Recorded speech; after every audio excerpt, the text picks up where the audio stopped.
All right, so a bit off topic today, and I'm definitely going to get shadow banned, if not get my YouTube channel suspended on that one. But I'm going through some videos yesterday, and I posted everything on Mighty Networks. And I am so angry last night, I could not sleep. I want to go at two things to express a simple idea, that the world goes to shit when good men do nothing. I did not say that, I'm paraphrasing. Can't remember who said it, but you get the idea. This is the rise of fascism back in the Western world. Like 100 years later, we're doing this again, except now instead of Stalin and Hitler, we're going to get corporations. But there's a French author named Camus who wrote a book called The Plague. I highly suggest you read that book. It's an allegory of the rise of fascism, and in that case, communism and Nazism in Europe, discussed as a virus entering a city, and everything that happens where, kids start dying, so people start to rat each other, they start taking liberties away and everything. Anyway, I would read that because we are at a stage where, I trained for an hour and a half so I wouldn't be too angry on this podcast. This is war and nothing else. So let me explain what I mean by this. There is two things right now we are not allowed to discuss, right? One of them is starting to come through the cracks because it's just too big to hide, which is the lab leak hypothesis. And the second one is Ivermectin, which is a drug, right? So where do I start? Let me start with the big one, which is Ivermectin. Just saying that word is against the community guidelines on YouTube, just so you know. So let me give you a background on that. This is a drug that was created in 1975. It's a compound that is used as an anti-parasite in Africa. When I heard that name the first time, I was like, that sounds familiar. Yeah, because 30 years ago, when I lived in Africa, I took it, that's why. It's a very effective anti-parasite, extremely safe drug. So it has been around since 1975.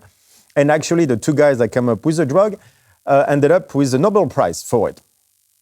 The shit is that good. And so it's been tested for 45 years now, and is about one of the safest drugs on earth. It has all benefits where it seems to fight pathogens, and with very, very little side effects. I'm sure dosage high enough, everything has side effects. One of the biggest issues, I think, is that it interacts specifically with other drugs.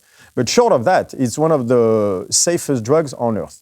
And it's used, again, as an anti-parasites all over Africa.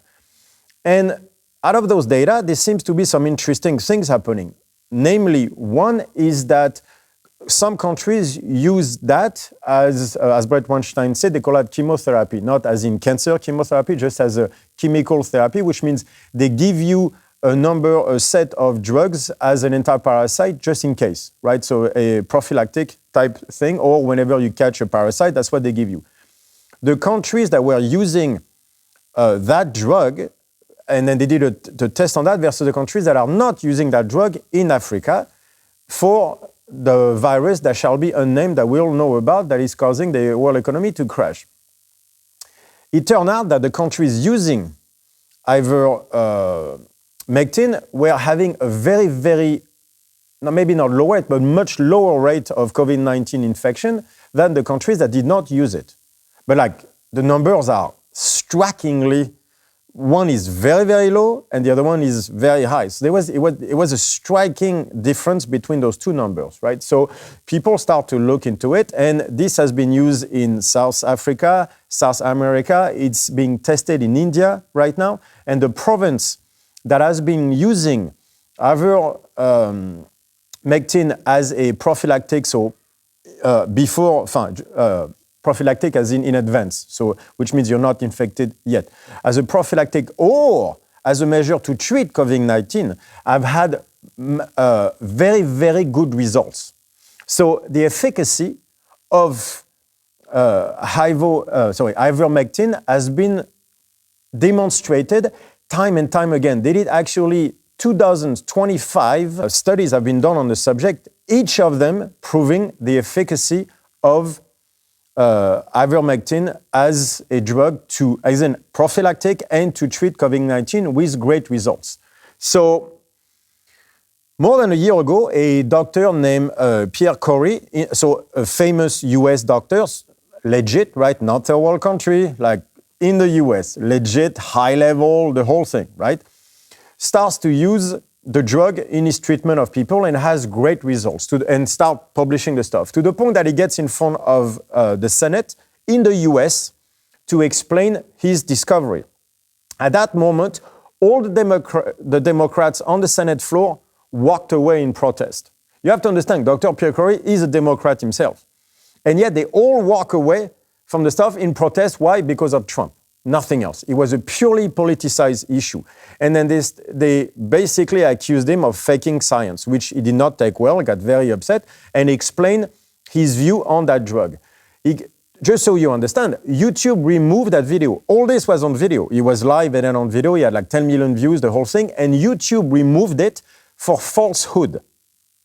A very famous US doctor in front of the Senate doing a video about it, about the drug, was removed from YouTube as falsehood, blah, blah, blah, blah, blah, and it keeps on going on and on and on like that. Since then, there's been such a double standard as to take away any information on this drug. So the randomized studies that they did, you have a lot of papers saying the number is too small. Really. So it's either the number is too small or we don't know about dosages, we don't know about toxicity, but we're not doing any of the testing. The double standard when it comes to that and the vaccine is absurd. We have rushed the vaccine through, right, with far less conclusive evidence than we have on ivermectin. And yet, one, we're not allowed to criticize. The other one, we're not even allowed to talk about. This is freaking insane. All over Africa, countries have been using that drugs and they are having great results. It's not to say don't use the vaccine, but imagine if we had both. What kills me the most about all this is we have known that for more than a year. 1 year where we could, even if half of what they say about the drug is true, we could have saved a shit ton of people. So where is your compassion now, right? Where is the science now? Because all that shit has been done in the name of science and compassion. We need to save people. Where is everybody now? You know, hashtag stay the fuck home. Where's the hashtag ivermectin? Where is that hashtag? Because that could save, it could still save people. But now we're running into a problem. Ivermectin was created in 1975. That means the patent ran out of time a long time away. Patents are like, what, 25 years? Ran out a long time away, which means we can get that in a generic form for dirt cheap. The treatment as a prophylactic for one person, it costs the third of a cent of a dollar. 0.003 cents. That's how much it costs to treat one person as a prophylactic using that drug. So do we know for sure of the efficacy of the drug? Of course not, because we have 25 studies. So everything seems to point in that direction. What I want to point, but we're not sure about it. We're not sure if it's a miracle drug. That's not what I'm saying. What I'm trying to show is a double standard that there is between not being able to talk or study really truly ivermectin. There's a study that is going to come out, but who knows how that shit works, versus the vaccine that was pushed through. So now, again, there is no patent on ivermectin, which means there is no money to be made there, because literally we could treat the world population for a few $1 million. So not that interesting. But on top of it, in the US, to push the vaccine through, you had to use an emergency act. That emergency act can only function if you don't have a viable option for the solution offered. That means if ivermectin works, you cannot use the emergency act on the vaccines. And that's why we're not allowed to talk about it.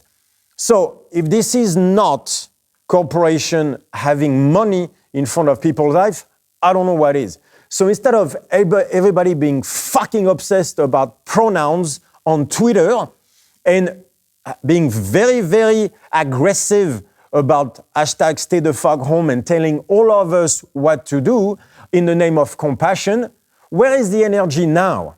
Imagine if that shit is true, right? Imagine if the drug is half as good as the studies so far have been offered. How many hundreds of thousands of people have died? How many old people dying in hospitals without their loved ones, right?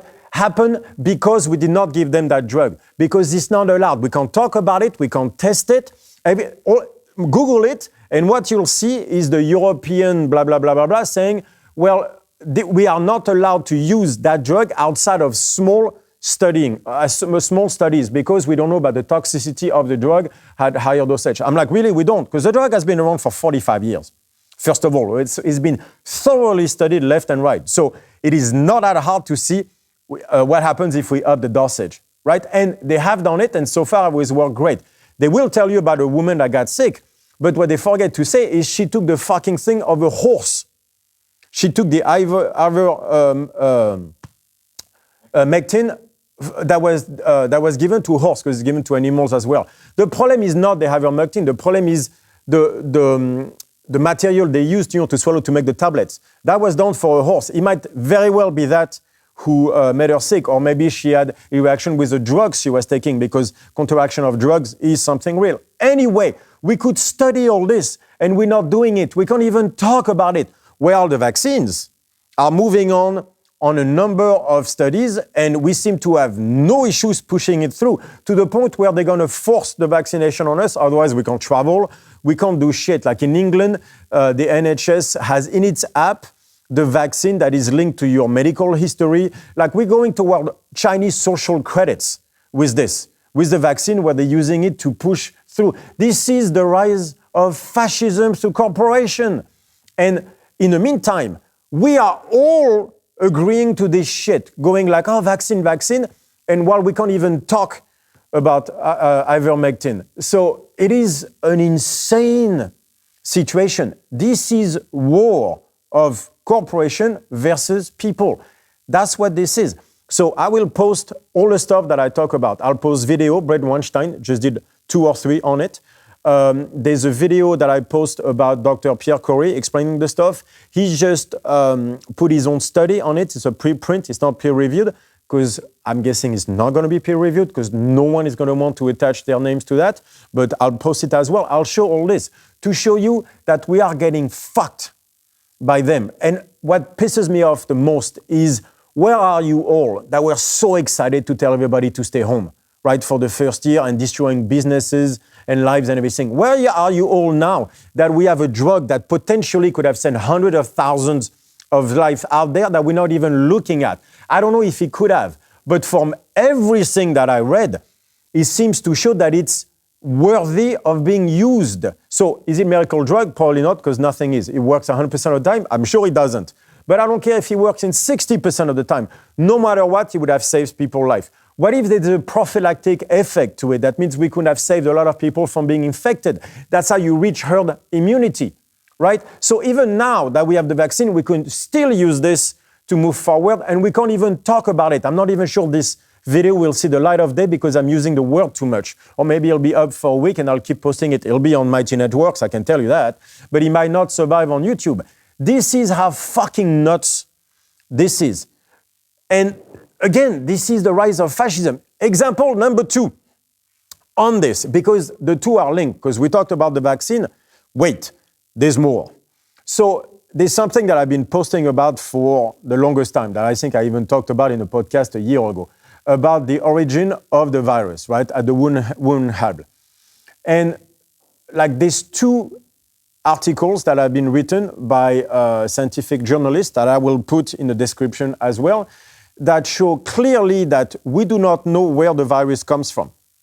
But again, there is a double standard, because since the beginning, we have not been able to say that it could, we don't know for sure, that it could come from the Wuhan lab. Maybe, probably, at the time, a year ago, if you said that, it's a conspiracy theory of Facebook. Remember Dr. Fauci saying there is no fucking way it can come from the lab. Right. And then as we start digging, we started to see different things happening. So first of all, it is not a Chinese thing. It's an American Chinese thing. Because Dr. Fauci, through the NIC, founded an organism called Eco Alliance that monitors virus worldwide.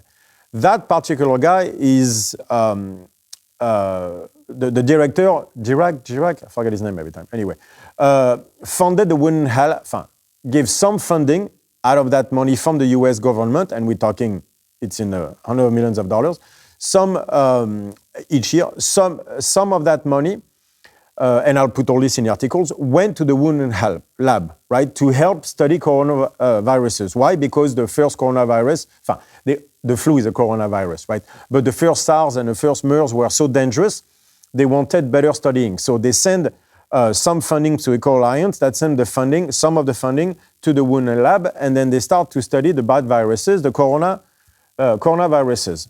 The flu is one of them. Except in Wuhan, they were specialists. They were specializing through the bat lady. I forgot her name. Sorry, but it's all in the articles. They were specializing in bat coronaviruses. Right. So they have the lab right there. So first of all, it's you can tell me it's a coincidence that the COVID-19 that happens to be a bad coronavirus got out exactly in the city where it's being studied in China. The only city where it's being studied in China. Coincidence? Maybe. Shit happens, right? You never know. Sometimes fiction, life is crazier than fiction. Okay. But then we start studying the stuff more and more, and we start to find some very weird things happening. So there's a number of lists, and they do better in the article than I will right now, but let me give you a few of them. First of all, the idea was that it came from a bat. Right. The bats that are being studied for coronaviruses are 1,000 miles, 1,500 kilometers from Wuhan. Every time they have to go there, take the bats, get it from the virus, and come back to Wuhan. So if the virus COVID-19 came from a bat, that means that it would have to go from a bat and travel 1,000 miles, 1,500 kilometers through train, cars, who knows, to make it to Wuhan, to finally be going through, at the time, say, the wet market, but contaminate no one in between. It's been 7 months, and the idea was there was an animal in between. And we have not found an animal. We still have been dissecting that virus, and we still cannot find where that transmittory animal, that one in between is, or what it is even. 17 months later. So every day that passes is starting to push that natural evolution of the virus further and further and further out.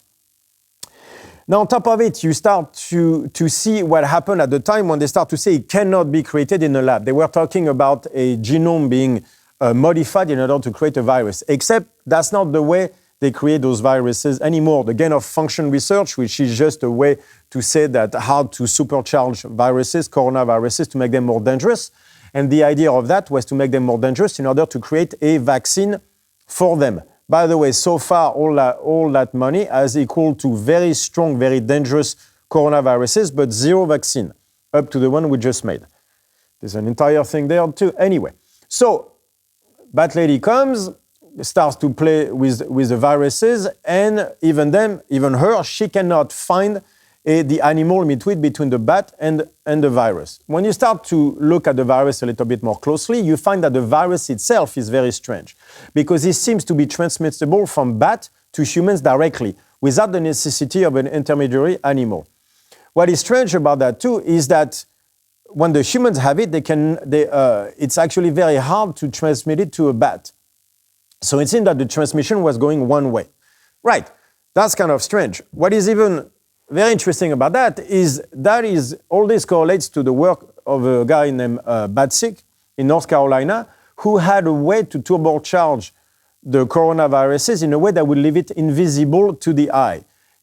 So that goes back to the letter that was given saying, like, we would see if he was created in a lab. Well, turn out, no, we would not, because the way Batsick was doing it was, what he was doing in a way, he was supercharging evolution.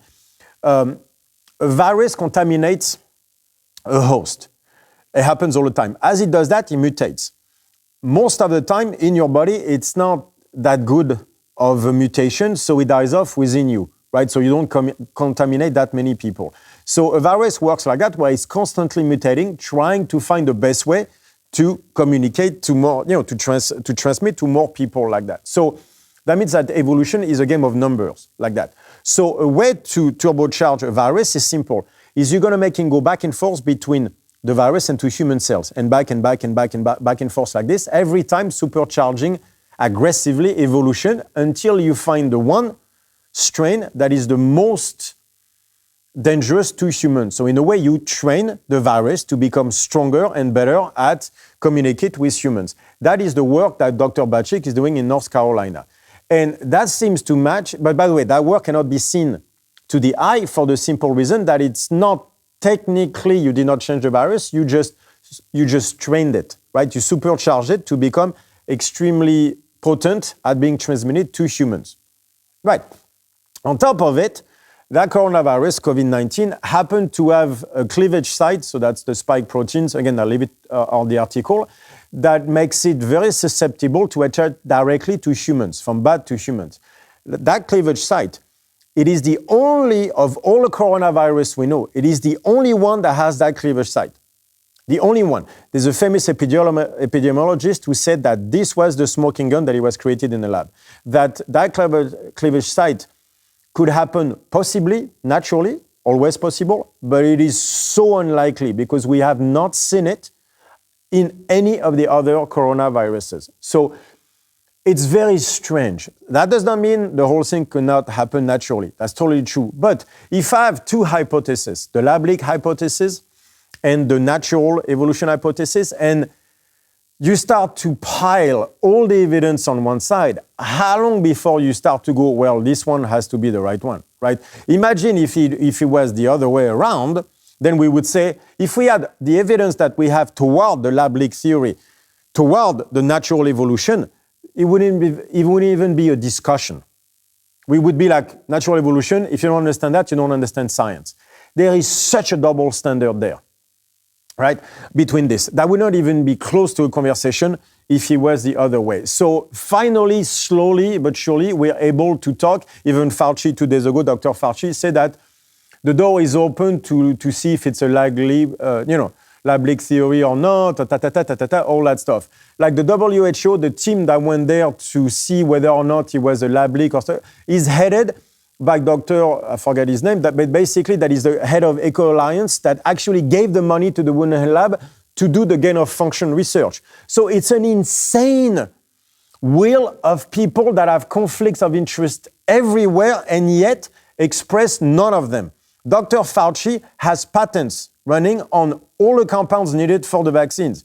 Like, for whatever reason, it's not talked about. He is the one who agreed to the financing of the Wuhan lab for gain of function research, which he keeps on denying, even though it's a flat-out lie.